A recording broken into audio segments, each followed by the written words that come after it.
Carta del apóstol Pablo a los Gálatas, capítulo 5, versículos 22 y 23. Es un texto que todos nosotros deberíamos saber de memoria y que nos dice que el fruto del Espíritu es amor, gozo, paz, paciencia, benignidad, bondad, fe, mansedumbre y templanza. Contra tales cosas no hay ley. Hoy damos inicio a una serie de estudios sobre el fruto del Espíritu que encontramos en el texto que hemos leído. Lo que haremos en esta serie será estudiar cada una de estas capacidades espirituales que el Espíritu Santo produce en cada creyente. Pero en este primer estudio vamos a introducirnos en este tema. Así que para ello veremos dos aspectos. El primero es el contexto donde esto está ocurriendo y por qué Pablo está hablando del fruto del Espíritu, cuál es la causa por la que él introduce esto. Y en segundo lugar veremos varias preguntas que tendremos que ir respondiendo. Así que vamos a ver el contexto del texto. Aquí nos encontramos con el hecho de que algunos judaizantes, es decir, judíos conversos al cristianismo, habían entrado en la iglesia de los Gálatas. La iglesia de los Gálatas estaba compuesta por gentiles, es decir, no judíos. Ya sabéis la tensión que siempre hubo entre las iglesias judías y las gentiles, y especialmente en aquellas que eran mixtas, es decir, donde había judíos y gentiles, como fue, recordaréis, la iglesia de Antioquía. Pues eso mismo fue surgiendo en todas las iglesias donde se integraban judíos conversos. Cuando llegaban los judíos conversos a la iglesia de gentiles, lo cierto es que querían imponer su legalismo. Por eso Pablo, cuando escribe esta carta a los Gálatas, en el capítulo 1, versículo 7, les dice, no es que haya otro evangelio, sino que hay algunos que os perturban y quieren pervertir el evangelio de Cristo. Así que aquí el tema que va a tratar el apóstol Pablo, no solamente dirigido a la iglesia de Galacia, sino a todas las iglesias en general de los gentiles entre las cuales nos encontramos, es para que lo consideremos con atención. En el capítulo 5 de Gálatas, versículo 10, dice, yo confío respecto de vosotros en el Señor, que no pensaréis de otro modo, mas el que os perturba llevará la sentencia, quien quiera que sea. ¿Y de qué les tendría que perturbar? Pues de un asunto que tiene que ver con la fe.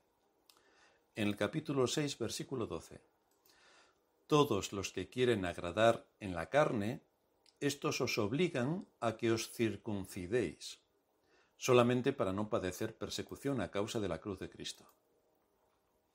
Así que estos judíos conversos, estos judaizantes, estaban perturbando a los creyentes de la iglesia en Galacia con su legalismo judaico. ¿Y cuáles eran los errores doctrinales que estos hombres propagaban y que querían imponer a aquellos creyentes, cosa que veremos que ha perdurado a lo largo de los siglos? Así que la primera pregunta que nos tenemos que hacer es, ¿cuáles son estas doctrinas? ¿Y por qué querían llevar a los creyentes a someterse a la ley para su justificación? Pablo dice en Gálatas 4:21, decidme, los que queréis estar bajo la ley, ¿no habéis oído la ley? Y en este contexto que Pablo utiliza el término bajo la ley, no quiere decir ser fiel a la ley de Dios, es decir, a los 10 mandamientos, algo que es más que obvio que lo tenemos que atender. Pero Pablo no estaba preocupado porque los judaizantes quisieran hablar de la ley moral, porque no es de la ley moral de la que estaban hablando.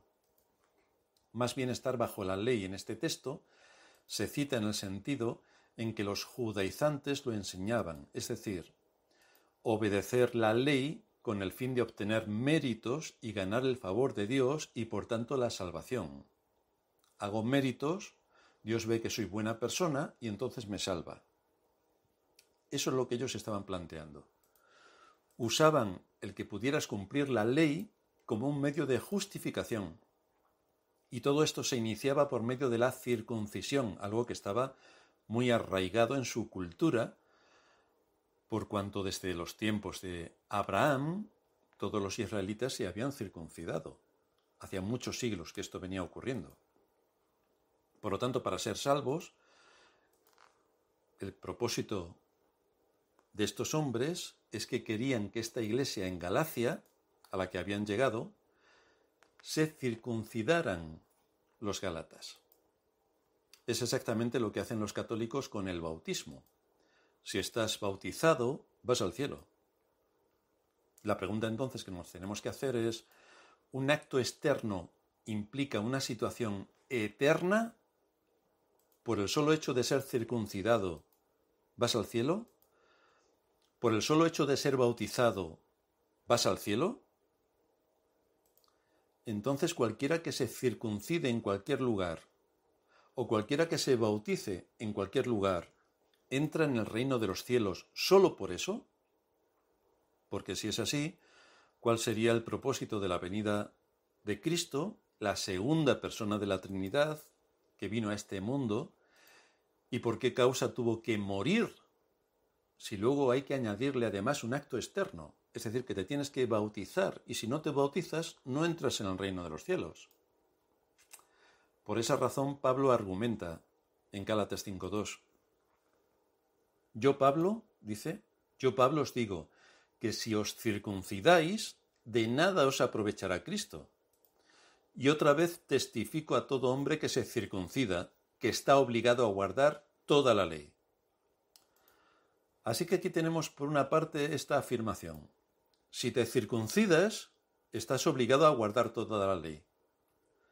Si la cumples en toda su extensión, tanto en acción como en omisión, en pensamiento, en intención, en motivación, en obra, en pensamiento y en palabra, en todas sus partes y en cada una de ellas. Entonces, si lo haces, eres salvo. Pero el asunto de fondo es, ¿hay alguien que pueda cumplir toda la ley? O para ser más suaves todavía, ¿hay alguien que pueda guardar tan solo uno de los mandamientos? ¿Hay alguien que lo pueda hacer? Porque la Escritura, tanto en el Antiguo Testamento como en el Nuevo Testamento, dice que no hay justo ni aún uno. No hay nadie.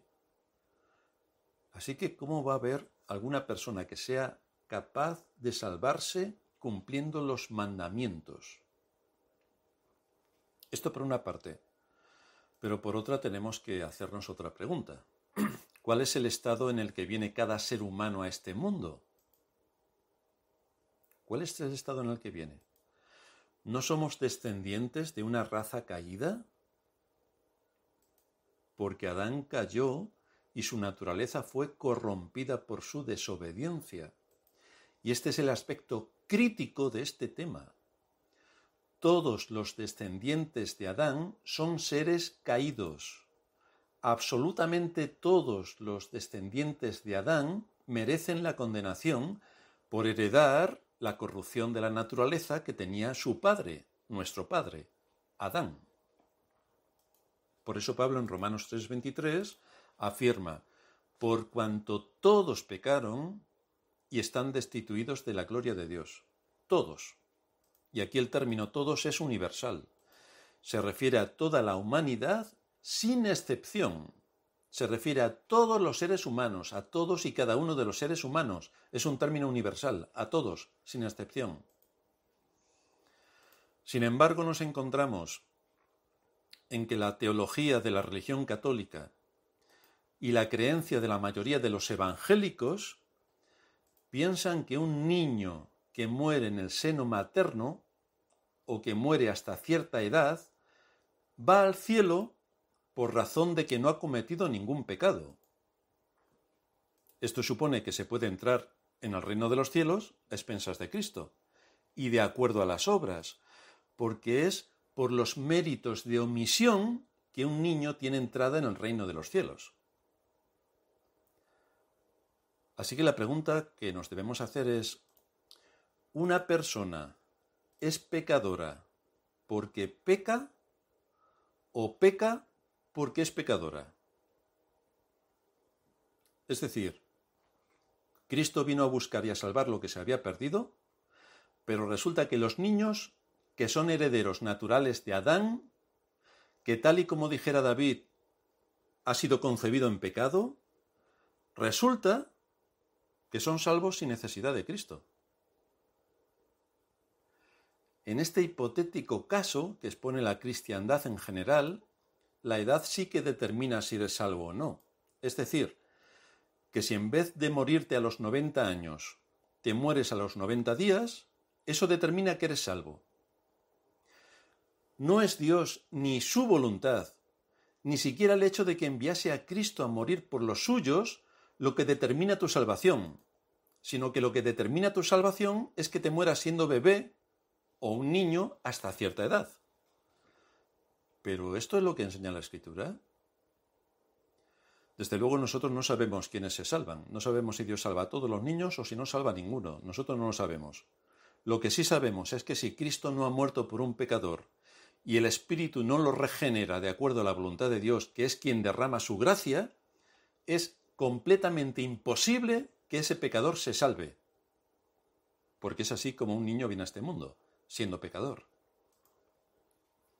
Por eso dice Pablo, refiriéndose a Jacob y a Esaú, en Romanos capítulo 9, versículo 11, que no habían aún nacido, ni habían hecho aún ni bien ni mal, para que el propósito de Dios conforme a la elección, a su voluntad, permaneciese. No por las obras, dice Pablo, sino por el que llama. Y se le dijo, el mayor servirá al menor, como está escrito, a Jacob amé, mas a Esaú aborrecí, desde el vientre materno. A Jacob amé, a Esaú aborrecí.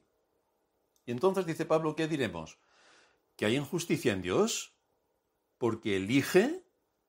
Pablo dice, en ninguna manera. Porque a Moisés le dice, tendré misericordia del que yo quiera tener misericordia, y me compadeceré del que yo quiera compadecerme. Así que, si hay alguno que tiene algo en contra de Dios, que se lea Romanos 9 y que luego le dé cuentas. Por tanto, lo que la Escritura enseña es que la salvación siempre corresponde a la voluntad de Dios. Siempre. Por causa de que la cristiandad no acepta esto, y quizá algunos de los que me estáis escuchando sea la primera vez que os dais cuenta de este asunto, por causa de que la cristiandad no acepta esto, y sí que asume que la edad determina si alguien va al cielo o no, entonces, ¿por qué no sería igual con la circuncisión o con el bautismo? Que es lo que estaban pretendiendo hacer estos judaizantes. Y es por esta razón por lo que Pablo rebate en esta misma carta, Gálatas 2:16, sabiendo que el hombre no es justificado por las obras de la ley, sino por la fe de Jesucristo, no por la tuya, por la fe de Jesucristo, porque Él es el autor. La fe de Jesucristo. Por eso nosotros también hemos creído en Jesucristo, dice Pablo, para ser justificados por la fe de Cristo y no por las obras de la ley, por cuanto por las obras de la ley nadie, otra vez un término universal, por las obras de la ley nadie será justificado. Y este nadie es nadie de nadie, es decir, da igual que tengas un día o que tengas 100 años. Nadie será justificado. Sin embargo, esta ha sido la herejía de la cristiandad durante siglos, y aún hoy lo sigue siendo, que si te mueres de pequeñito vas al reino de los cielos, porque eres pequeñito. Pero esto no es lo que enseña la Escritura. Otra pregunta que nos debemos hacer para entender bien este trasfondo del que Pablo está hablando y el gran error doctrinal que se quería imponer. La siguiente pregunta es, ¿quiénes eran estos judaizantes? Porque su doctrina decía lo siguiente, si quieres entrar en el cielo, tienes que guardar la ley de Moisés, empezando con la circuncisión. Por eso Pablo ya había identificado a estos hombres y sus doctrinas. En Gálatas 6:12, todos los que quieren agradar a la carne, estos os obligan a que os circuncidéis. Hay que tener en cuenta que la mayor y más cruel persecución que sufrieron los cristianos se hizo desde las filas de los judíos. Pero si te circuncidabas, pues ellos asumían de alguna manera que pertenecías a su grupo. Pero Pablo sigue la argumentación. Gálatas 6:13. Porque ni aun los mismos que se circuncidan guardan la ley, pero quieren que vosotros os circuncidéis, para gloriarse en vuestra carne. Y el versículo 15. Porque en Cristo Jesús ni la circuncisión vale nada, ni la incircuncisión, sino una nueva creación. La nueva creación está referida a lo que hace el Espíritu Santo cuando regenera, cuando produce el nuevo nacimiento, es decir, cuando Dios te llama a la salvación y el Espíritu Santo actúa. Así que lo que Pablo dice es que los esfuerzos o méritos externos que tengan como propósito ganar la salvación a través de esos medios externos son completamente inútiles. De estos judaizantes, Pablo dice que ni aun ellos guardan la ley. Aunque aquí hay un matiz, porque otra cosa distinta es que la ley la guardemos por obediencia a Dios y para andar en santidad, eso sí, pero no como causa para obtener la salvación, sino como la consecuencia, es decir, como fruto de la salvación y por amor a Dios. Pero el énfasis de estos hombres con su doctrina es que era imprescindible la circuncisión para ir al cielo. Es lo que hace la Iglesia Católica, que dice que sin el bautismo no puedes entrar en el cielo. Pero no solo se quedaban ahí. Además de esto, también procuraban imponer ciertos regímenes alimenticios, qué puedes comer y qué no. Así que en el capítulo 2 de Gálatas también, el versículo 12, se nos narra una secuencia que tuvo lugar. Y se nos dice que antes de que viniesen algunos de parte de Jacobo, Pedro comía con los gentiles. Pero después que vinieron, porque eran judíos conversos, se retraía y se apartaba, porque tenía miedo de los de la circuncisión.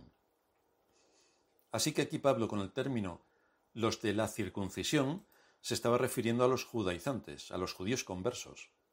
Estos hombres, en vez de atarse firmemente a la fe, resulta que estaban perturbando a los creyentes gentiles, enseñándoles que la fe en Cristo no era suficiente. Vaya matiz.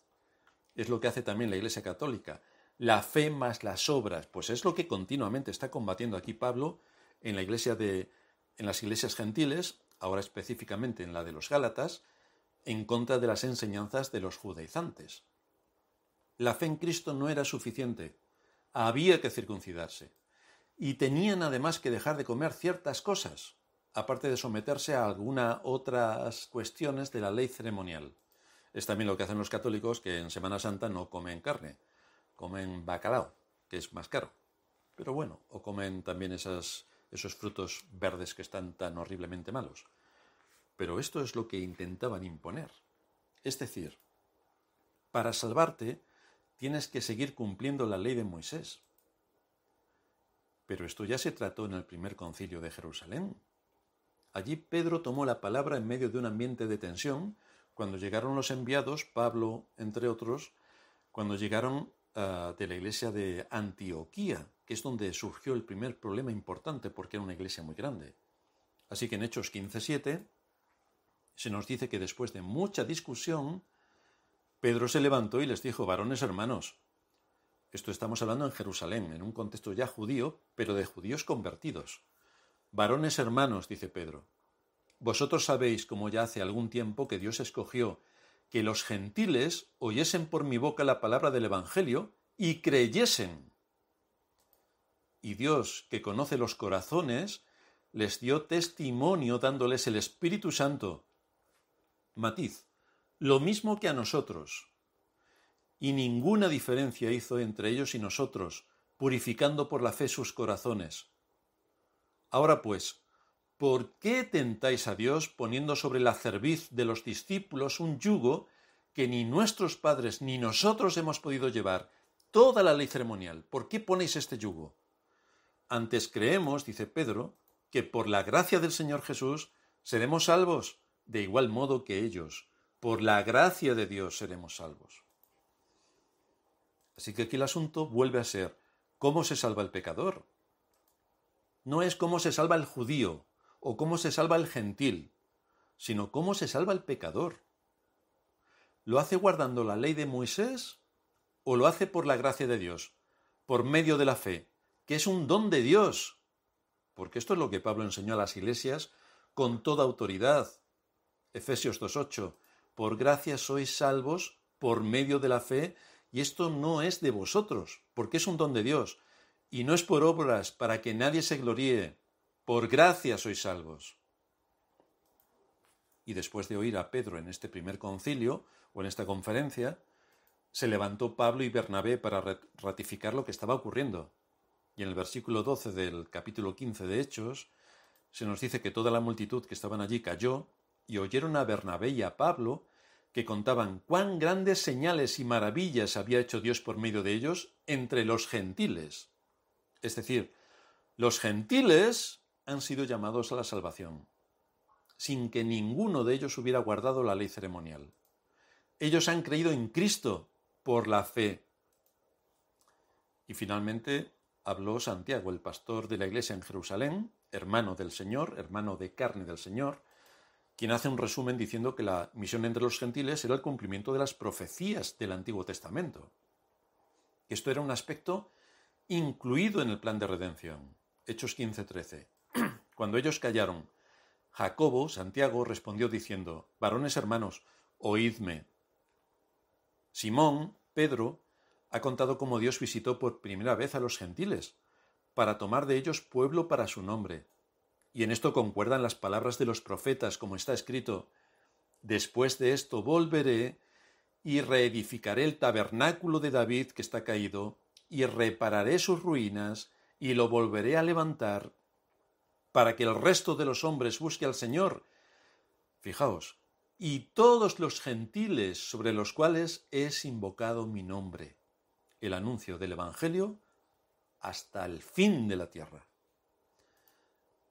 Así que, como veis, el asunto es si la salvación se obtiene haciendo algo, por méritos, para que Dios se fije en mí porque hago buenas cosas y entonces me salve, o no.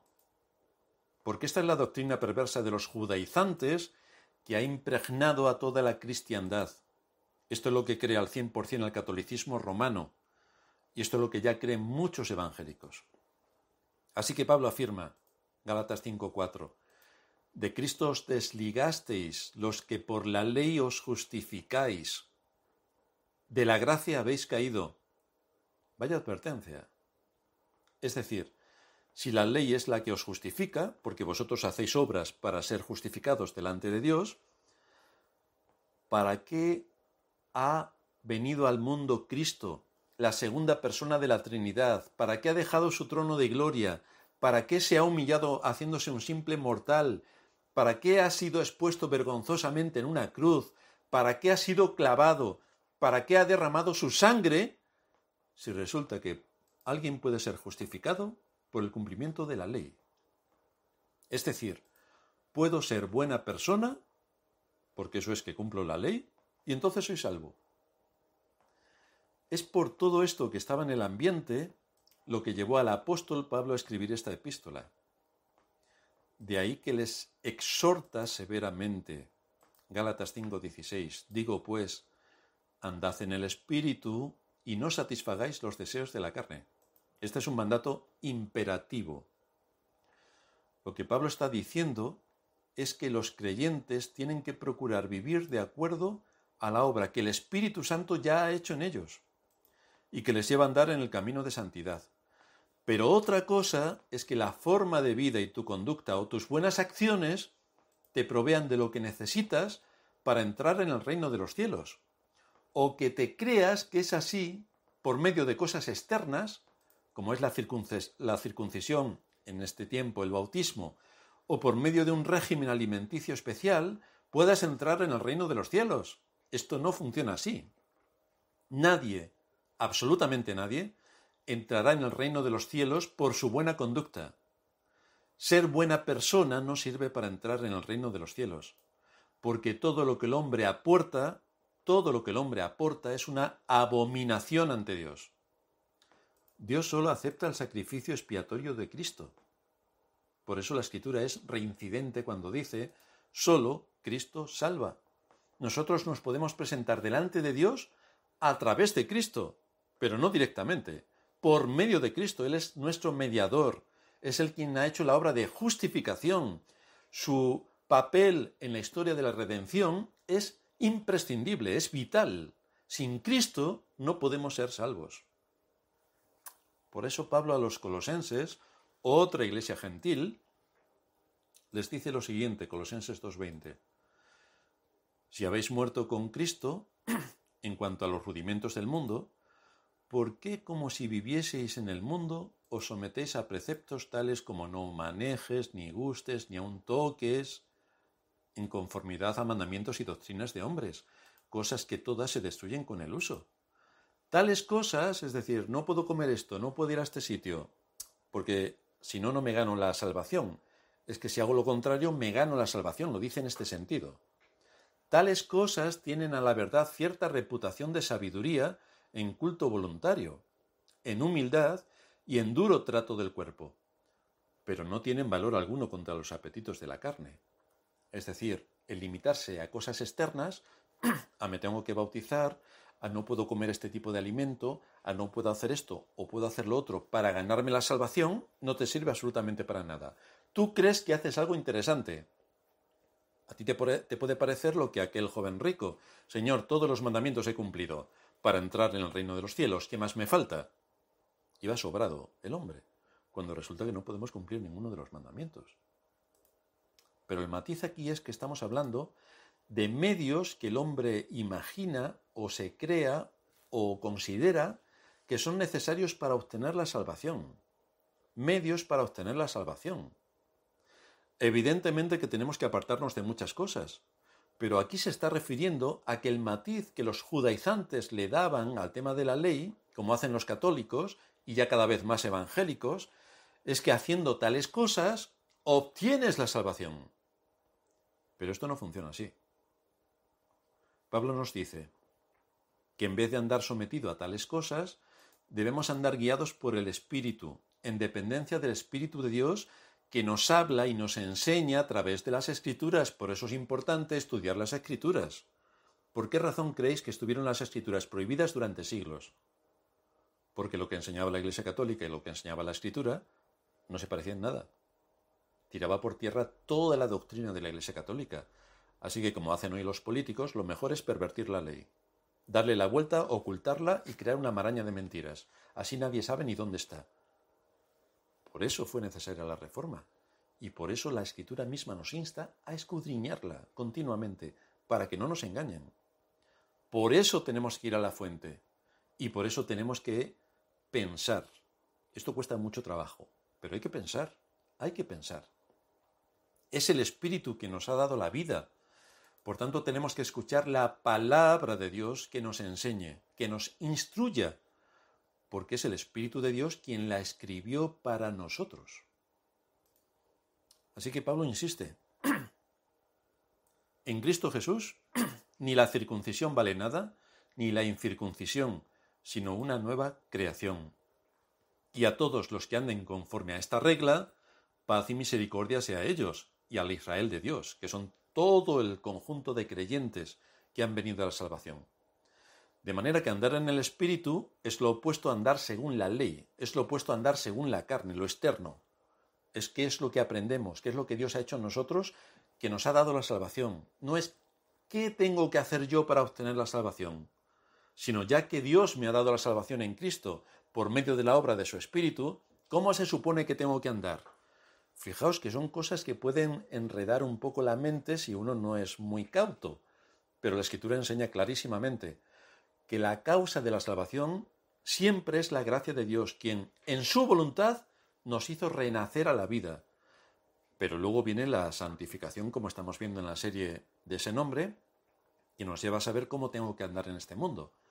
Ahora, muchos entienden que la forma en la que yo ande en este mundo es la que me da méritos para la salvación, pero eso no es así.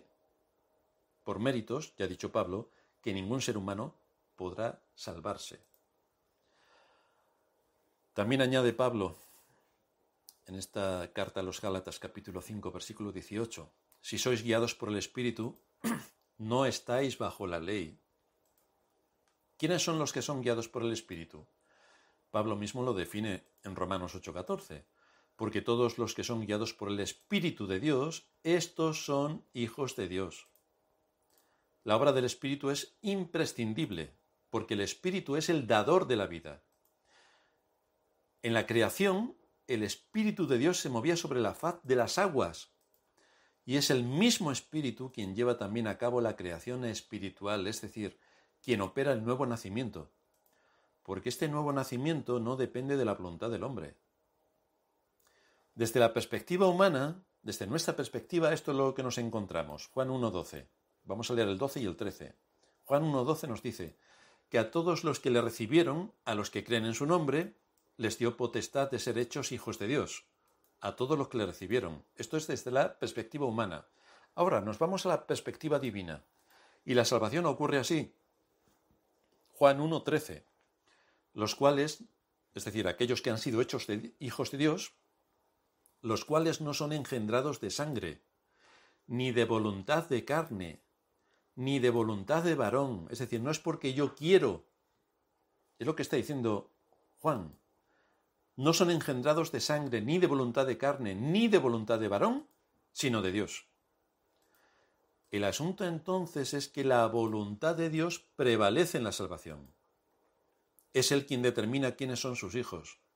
No todos los seres humanos son sus hijos, por mucha matraca que nos dé la cristiandad, sino solo aquellos a los que Él llama y sobre quienes el Espíritu Santo lleva a cabo su obra, que son aquellos que son entregados a Cristo para que Él muera por los que el Padre le dio y por los que el Espíritu Santo resucitó, por nadie más. Por eso le sigue enseñando Pablo a los Gálatas, de acuerdo al hecho evidente de la operación llevada a cabo por el Espíritu Santo.